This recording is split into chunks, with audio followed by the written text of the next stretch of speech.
to me what it meant at the time, this whole idea of Catalan and the relationship to Spain and what that meant to Gaudi and the people. It's very complex. Catalunya had always felt since the 18th century, where there was during the Spanish War of Succession, that they had been dealt a rum card.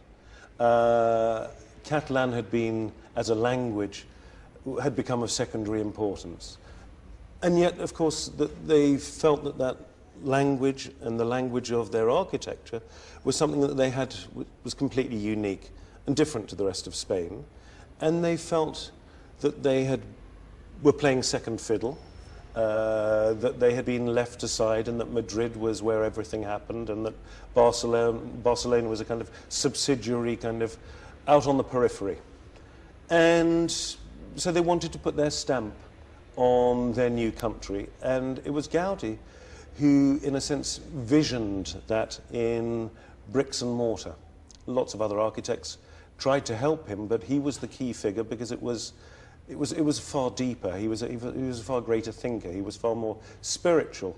He was far more capable of imaging the myths of the time, the St. George and the Dragon, which is the patron saint of Catalunya. To put the whole dragon as a roof is a pretty impressive thing in the middle of a town which had just straight buildings and kind of the houses that we recognize from all over the world. And that's what Gaudi did. And that's what Gaudi did.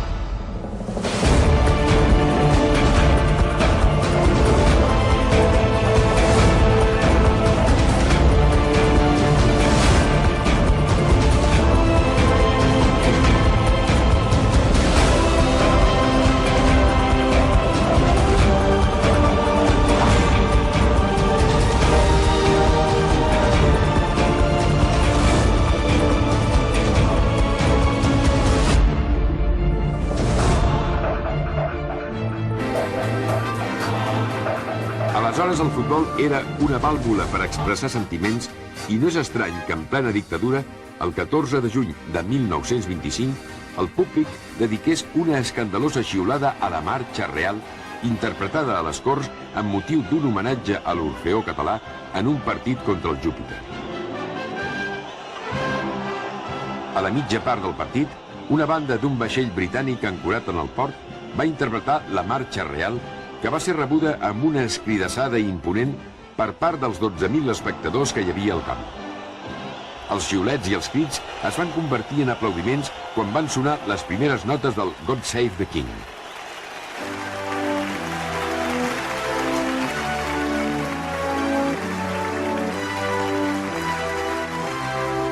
Gamper i els seus directius van adonar-se que tot plegat els podia costar ben car.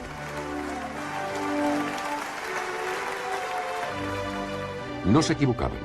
El 24 de juny, el general Milans del Bosch va decretar el tancament de les Corts durant 6 mesos i alhora convidava Joan Gamper a sortir del territori espanyol durant un temps. Acusat dels incidents, el president fundador del Barça es va veure sotmès a una dura persecució per part de les autoritats de l'època. El van considerar responsable únic dels fets i el van titllar de separatista. Gamper va dimitir definitivament del seu càrrec de president i es va veure obligat a marxar a Suïssa.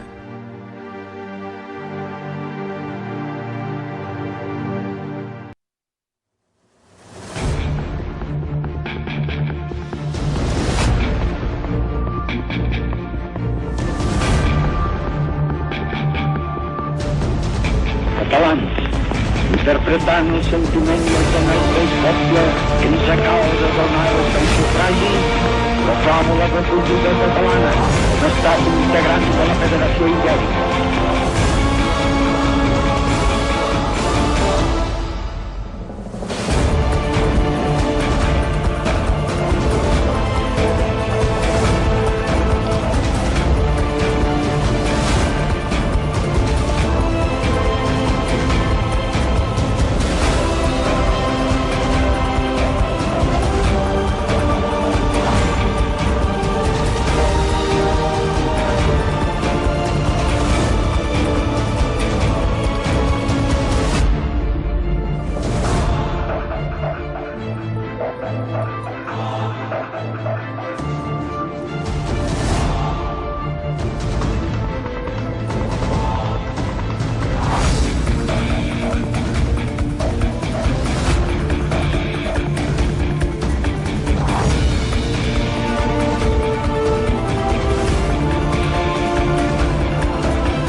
I am a Catalan.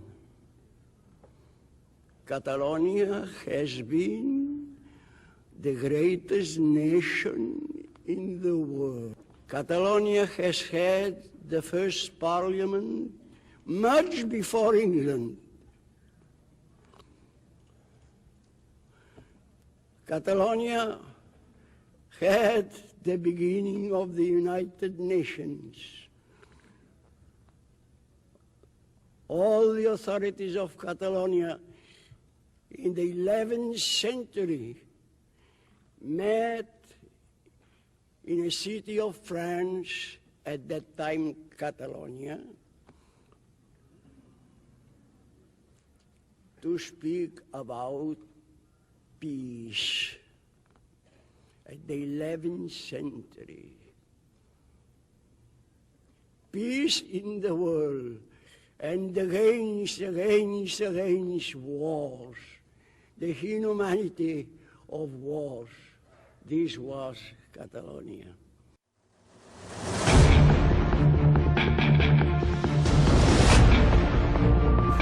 Ciutadans de Catalunya, ja són aquí!